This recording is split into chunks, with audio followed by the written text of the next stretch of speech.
रायगड महाराष्ट्रासह देश विदेशातील ताज्या बातम्या पाहण्यासाठी मॅक्स इंडिया लाईव्ह चॅनलला सबस्क्राईब करा आणि बेल आयकॉन दाबायला विसरू नका.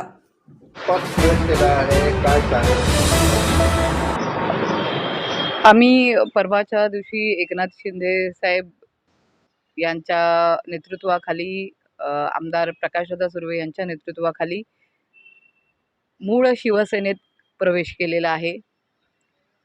या ठिकाणच्या उद्धव बाळासाहेब ठाकरे यांच्या पक्षामध्ये ज्या पद्धतीने कामाला एक प्रकारची शिथिलता आलेली आहे आणि चांगल्या कामं करणाऱ्या कार्यकर्त्यांना केवळ ते मोठे होत आहेत का या भीतीने विशेषतः महिला नेत्या त्यांच्या गळचेपीचा प्रकार हा वारंवार सुरू आहे. संघटनेतील महिला पदाधिकारी, महिला जिल्हा संघटकांपासून सगळ्याच जणांच्या बाबतीमध्ये महिलांना व्यवस्थित सन्मान न देणं, अशा पद्धतीच्या तक्रारी त्यांच्या असताना देखील त्याच्यावर दुर्लक्ष करणं, या सगळ्या गोष्टींमुळे कुठेतरी निराश होऊन प्रवक्ता म्हणून मी काम करत असताना मला वाटतं चांगल्या पद्धतीचं काम करत होते आणि त्या पद्धतीचा प्रतिक्रिया शिवसैनिकांकडून मीडियामधून आम्हाला मिळत होत्या. अशा असताना गेल्या 4 महिन्यापासून म्हणजे विधानसभेच्या निवडणुकांनंतर अचानकच मला प्रवक्ता म्हणून बोलण्याकरता थांबवलं गेलं आणि आता आलेल्या लिस्टमध्ये त्या ठिकाणी माझं नाव नव्हतं. संध्याकाळी जेव्हा त्याबद्दल फारच उहापोह झाला, फार चर्चा झाल्या, माननीय उद्धव साहेबांपर्यंत त्या पोचल्या, तेव्हा त्यांनी संध्याकाळच्या एका ऑनलाईन लिस्टमध्ये त्यांनी माझं नाव जाहीर केलं. पण दुसऱ्या दिवशीच्या सामनामध्ये 2 ओळी त्याच्यासाठी येऊ शकल्या नाहीत. ही आमच्यासारख्या शिवसैनिकांची खंत आहे. आम्हाला काही नको असतं, आम्हाला हवी असते नेत्याची शाबासकीची थाप, पण ती देखील देण्यामध्ये कंजूसी केली गेली आणि त्यामुळे एका बाजूला मरगळ आलेला, शिथिलता आलेला पक्ष आणि दुसऱ्या बाजूला अत्यंत नवादमाने कार्यकर्त्यांना बरोबर घेऊन कार्यकर्त्यांमधलाच नेता जो त्या पक्षाचं नेतृत्व करत आहे असे एकनाथ शिंदे साहेब ज्या पद्धतीने मुंबईत त्यांनी कामाला सुरुवात केलेली आहे, हिंदुत्वाचा मुद्दा लावून धरलेला आहे, वक्फ बोर्डमध्ये शिवसेनेची झालेली, उद्धव बाळासाहेब ठाकरे यांच्या पक्षाची झालेली भूमिका ही देखील कुठेतरी मनाला न पटणारी होती आणि या सगळ्याचा एकत्रित जो परिणाम आहे तो असा झाला की आम्ही परवा माननीय एकनाथ शिंदे साहेब यांच्या नेतृत्वाखाली मूळ शिवसेनेमध्ये जोरदारपणे प्रवेश केलेला आहे. आपण आरोप करत आहे की युतीमध्ये महिलांचे सन्मान नाही आहे, काय सांगाल? हो, मी तुम्हाला म्हटलं ना, मी कसं आहे बऱ्याच ठिकाणी महाराष्ट्रभर दौरे केलेले आहेत.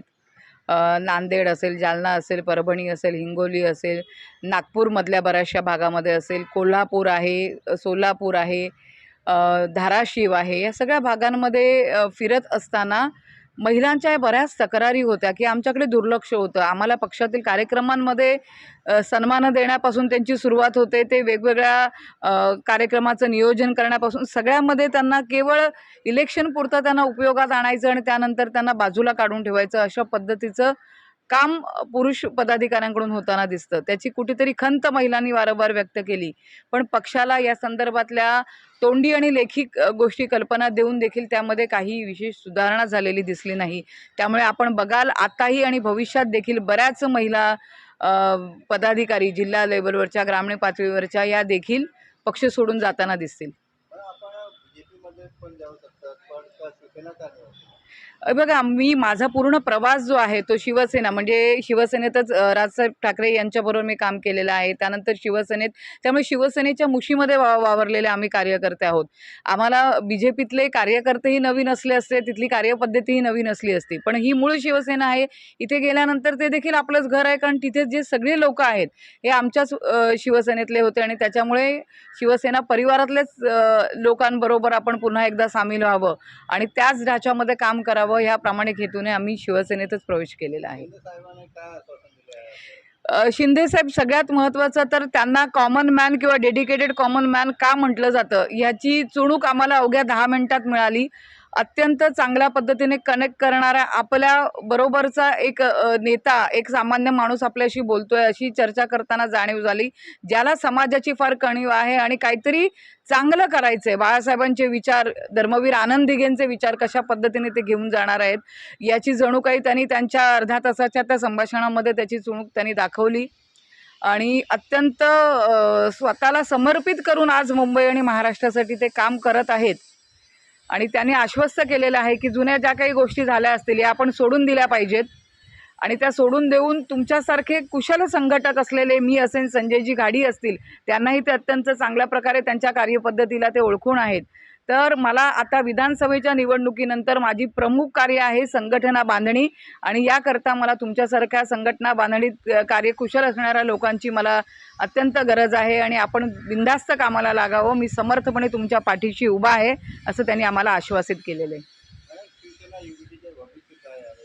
काय करतात? शिवसेना युबीटीचं भविष्य मी सांगण्या इतकी कोणी मी मोठी नाही आहे. मी एक तिथलीही कार्यकर्ता होते, पण एक कार्यकर्त्यांची भावना म्हणून सांगू शकते. जर आपण 1966ची शिवसैनिकांसारखं काम करावं म्हणून शिवसैनिकांना अभिप्रेत करत असाल, तर 1966 सारखं मोठ्या साहेबांसारखं, बाळासाहेबांसारखं नेतृत्व, कार्यकर्त्याला प्रेमाने मानाने जपणारं नेतृत्व, त्यांची कणव, त्यांची माहिती घेणारं, खरी माहिती आपल्यापर्यंत पोचवण्यास भाग पाडणारं बाळासाहेबांसारखं नेतृत्व या ठिकाणी राहिलं पाहिजे, वागलं पाहिजे, काम केलं पाहिजे, तरच ही संघटना वाढू शकेल. अन्यथा सांगायला खेद वाटतोय की दररोज अशा पद्धतीचे पक्षप्रवेश होताना दिसतील. आपण पक्षप्रवेश केला का दुःख होतं? 100% ना. कुठलाही व्यक्ती जेव्हा इतक्या म्हणजे विचार करा, मला माहिती आहे की आता गद्दार वगैरे बोलून फेसबुक, इंस्टाग्राम सगळ्याच सोशल मीडियाच्या ह्याच्यावर तो ट्रेंड केला जातोय, परंतु गेल्या 3.5 वर्षामध्ये कधी आमच्या मनात हा विचार आला नाही.